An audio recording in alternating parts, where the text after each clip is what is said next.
जय जय श्री राधे, जय श्री कृष्णा, जय श्री हरि। आज हम सुनेंगे पुरुषोत्तम मास कथा अध्याय 15। श्री नारायण बोले, नारद, सुदेव शर्मा ब्राह्मण हाथ जोड़कर गदगद स्वर से भक्त वत्सल श्री कृष्ण देव की स्तुति करता हुआ बोला, हे देव, हे देवेश, हे त्रिलोक्य को अभय देने वाले, हे प्रभु, आपको नमस्कार है। हे सर्वेश्वर, आपको नमस्कार है। मैं आपकी शरण में आया हूँ। हे परमेश्वर, हे शरणागत वत्सल, मेरी रक्षा करो। हे जगत के समस्त प्राणियों से नमस्कार किए जाने वाले, हे शरण में आए हुए लोगों के भय का नाश करने वाले, आपको नमस्कार है। आप जय के स्वरूप हो, जय के देने वाले हो, जय के मालिक हो, जय के कारण हो, विश्व के आधार हो, विश्व के एक रक्षक हो, दिव्य हो, विश्वों से के स्थान हो, फलों के बीज हो, फलों के आधार हो, विश्व में स्थित हो, विश्व के कारण हो, फलों के मूल हो, फलों के देने वाले हो, तेज स्वरूप हो, तेज के दाता हो, सब तेजस्वियों में श्रेष्ठ हो, कृष्ण हृदयांग अंधकार के नाशक हो, विष्णु व्यापक हो, वासुदेव देवताओं के वास स्थान अथवा वासुदेव के पुत्र हो, दीन वत्सल हो, ऐसे आपको मैं नमस्कार करता हूँ। हे जगत प्रभो, आपकी स्तुति करने से ब्रह्मादि देवता भी समर्थ नहीं है। हे जनार्दन, मैं तो अल्प बुद्धि वाला मंद मनुष्य हूँ, किस तरह स्तुति करने में समर्थ हो सकता हूँ। अत्यंत दुखी दीन अपने भक्त की आप कैसे उपेक्षा करते हो। हे प्रभो, क्या आज संसार में वह आपकी लोक बंधुता नष्ट हो गई है। वाल्मीकि ऋषि बोले, सुदेव शर्मा ब्राह्मण इस प्रकार विष्णु भगवान की स्तुति कर हरि के सामने खड़ा हो गया। हे भगवान, उसके वचन सुनकर मेघ के समान गंभीर वचन से बोले। श्री हरि बोले, हे वत्स, तुमने तो जो तप किया वह बहुत अच्छी तरह से किया। हे महाप्राग, हे तपोधन, क्या चाहते हो सो मुझसे कहो। तुम्हारे तप से प्रसन्न मैं उस वर को तुम्हारे लिए दूंगा, क्योंकि आज के पहले ऐसा बड़ा भारी कर्म किसी ने नहीं किया। सुदेव शर्मा बोले, हे नाथ, हे दीन बंधो, हे दयानिधे, यदि आप प्रसन्न हैं तो हे विष्णु, हे पुराण पुरुषोत्तम, कृपा कर आप मेरे लिए सत्पुत्र दीजिए। हे हरे, पुत्र के बिना सोना यह गृहस्थ आश्रम धर्म मुझको प्रिय नहीं लगता। इस प्रकार हरि भगवान सुदेव शर्मा ब्राह्मण के वचन को सुनकर बोले। श्री हरि भगवान बोले, हे द्विज, पुत्र को छोड़कर बाकी जो न देने योग्य है उनको भी तुम्हारे लिए दूंगा, क्योंकि ब्रह्मा ने तुम्हारे लिए पुत्र का सुख नहीं लिखा है। मैंने तुम्हारे भाल देश में होने वाले समस्त अक्षरों को देखा, उसमें 7 जन्म तक तुमको पुत्र का सुख नहीं है। इस प्रकार वज्र प्रहार के समान निष्ठुर हरि भगवान के वचन को सुनकर जड़ के कट जाने से वृक्ष के समान वह सुदेव शर्मा ब्राह्मण पृथ्वी पर तल पर गिर गया।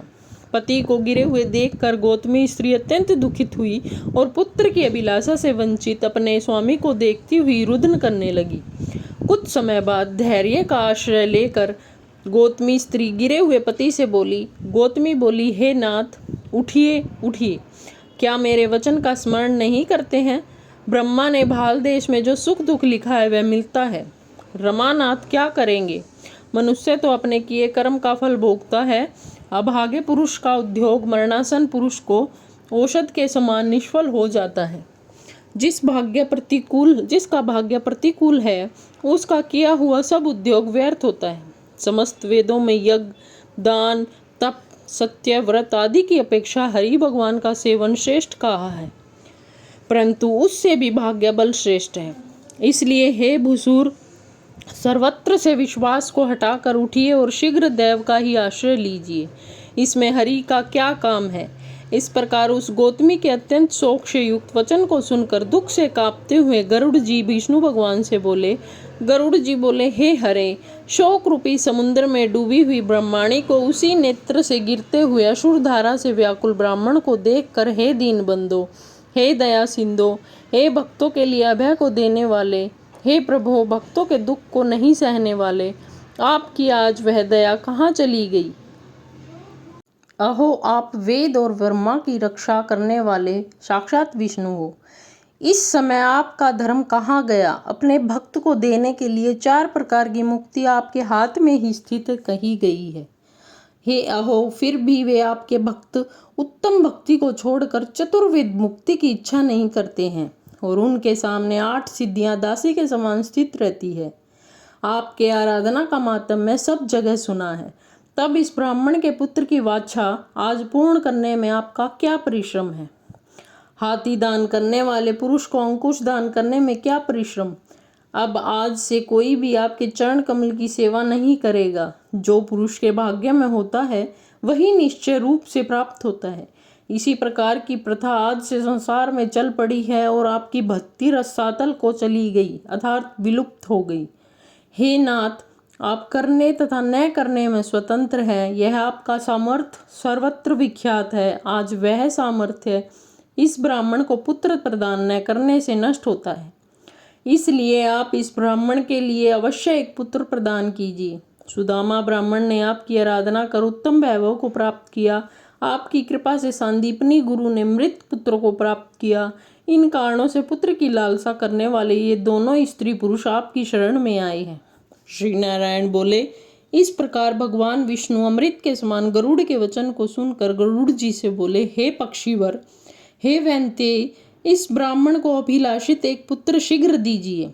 इस प्रकार अपने अनुकूल हरि भगवान के वचन को सुनकर गरुड़ जी ने अत्यंत प्रसन्नचित होकर उस पृथ्वी के देवता दुखित ब्राह्मण के लिए अनुरूप सुंदर पुत्र को जल्दी से दे दिया। इति श्री ब्रह्मनारद्ये पुराणे पुरुषोत्तम मास महात्म्ये पंचोदशो अध्याय समाप्तम्। जय जय श्री राधे, जय जय श्री हरि।